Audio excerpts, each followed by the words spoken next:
ಈ ದಿನ ನಟರಾಜ ಕಲ್ಯಾಣ ಮಂಟಪದಲ್ಲಿ ಕನ್ನಡಾಂಬೆ ರಕ್ಷಣಾ ವೇದಿಕೆ 6ನೇ ವರ್ಷದ ವಾರ್ಷಿಕೋತ್ಸವ ಕಾರ್ಯಕ್ರಮವನ್ನ ಅದ್ದೂರಿಯಾಗಿ ಸಂಭ್ರಮದಿಂದ ಆಚರಣೆ ಮಾಡಿದ್ದೇವೆ। ಈ ಕಾರ್ಯಕ್ರಮದಲ್ಲಿ ಬಸವಣ್ಣವರ ಜಯಂತಿ ಮತ್ತೆ ನಾಲ್ವಡಿ ಕೃಷ್ಣರಾಜ ಒಡೆಯರ ಜಯಂತಿಯ ಪ್ರಯುಕ್ತ ಪೌರ ಕಾರ್ಮಿಕರಿಗೆ ಉಚಿತ ಬಟ್ಟೆ ವಿತರಣೆ ಮತ್ತು ಸಹಪಂಥಿ ಭೋಜನ ಕಾರ್ಯಕ್ರಮವನ್ನು ಹಮ್ಮಿಕೊಂಡಿದ್ದೆವು।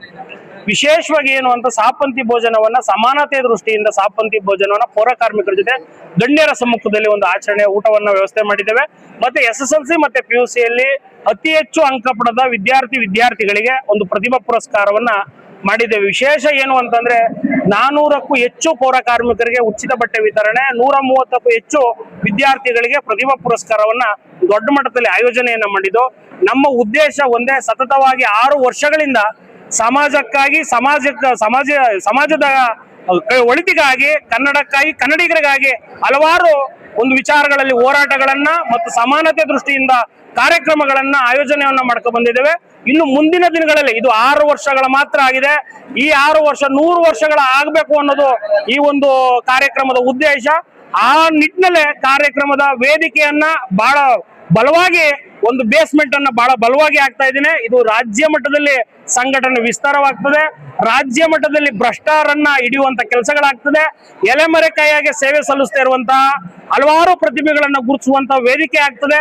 ಹಲವಾರು ಹೀಗೆ ಪ್ರತಿಭಾ ಪುರಸ್ಕಾರದಲ್ಲಿ ಈ ರೀತಿ ಪ್ರತಿ ವರ್ಷನೂ ಸಹ ಅತಿ ಹೆಚ್ಚು ಅಂಕ ಪಡೆದ ವಿದ್ಯಾರ್ಥಿಗಳಿಗೆ, ಬಡ ವಿದ್ಯಾರ್ಥಿಗಳಿಗೆ ಪ್ರೋತ್ಸಾಹ ಮಾಡುವಂತ ಕೆಲಸಗಳು ಅತಿ ಹೆಚ್ಚು ನಮ್ಮ ವೇದಿಕೆ ಕಡೆಯಿಂದ ಆಗ್ತದೆ।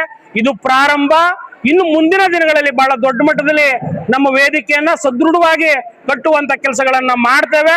ಆದ್ರೆ ಇನ್ನು ನಾವು ಏನ್ ಯೋಜನೆಗಳನ್ನ ಮಾಡ್ಕೊಂಡಿದ್ದೇವೆ ಅಂತಂದ್ರೆ, ಇನ್ನು ಮುಂದಿನದಲ್ಲಿ ಶಿಕ್ಷಣಕ್ಕೆ ಮತ್ತು ವೈದ್ಯಕೀಯಕ್ಕೆ ಹೆಚ್ಚಿನ ಆದ್ಯತೆ ಸಿಗಬೇಕು।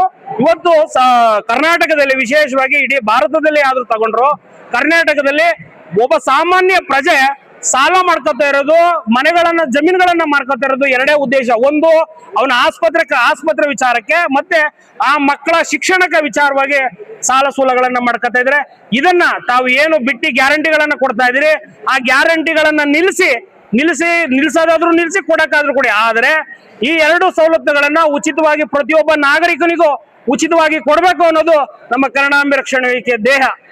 ಕರ್ನಾಟಕ ರಾಜ್ಯ ಸರ್ಕಾರ ಕೆಲವು 3-4 ವರ್ಷಗಳ ಹಿಂದೆ ಬಿಜೆಪಿ ಸರ್ಕಾರ ಇದ್ದಾಗ ಏನ್ ಮಾಡ್ತು, ಕನಕಪುರದ ಬಂಡೆ ಅಂತ ಈಗೇನು ಮುಖ್ಯಮಂತ್ರಿ ಆಗಿದ್ದಾರೆ ಅವರು ಕಾಲ್ನಡಿಗೆ ಮೇಕೆದಾಟು ಯೋಜನೆ ಮಾಡ್ತೀವಿ ಅಂತ ಕಾಲ್ನಡಿಗೆ ಜಾಥವನ್ನ ಮಾಡಿ ಅಧಿಕಾರಕ್ಕೆ ಬಂದ್ರು। ಇವತ್ತು ಮೇಕೆದಾಟು ಯೋಜನೆ ಮಾಡಿದ್ದಾರಾ?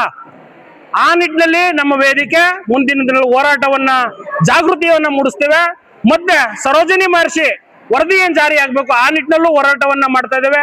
ಹಲವಾರು ವಿಚಾರಗಳಲ್ಲಿ ವೇದಿಕೆ ಇನ್ನೂ ಬಹಳ ದೊಡ್ಡ ಮಟ್ಟದಲ್ಲಿ ನಾವೆಲ್ಲರೂ ಸಹ ಸಂಘಟಿತರಾಗಿ ಇನ್ನೂ ಹೆಚ್ಚಿನ ಪದಾಧಿಕಾರಿಗಳು ಒಳಗೊಂಡಂತೆ ಸರ್ಕಾರಕ್ಕೆ ಬಿಸಿ ಮುಟ್ಟುವಂತೆ ಕನ್ನಡಿಗರಿಗೆ, ಕರ್ನಾಟಕಕ್ಕೆ, ಕನ್ನಡಿಗರ ಜನಗೆ ನ್ಯಾಯ ಕೊಡಿಸುವ ನಿಟ್ಟಿನಲ್ಲಿ ಒಂದು ಹೋರಾಟದ ಹೆಜ್ಜೆಯನ್ನ ಇಡ್ತಾ ಇದ್ದೇವೆ।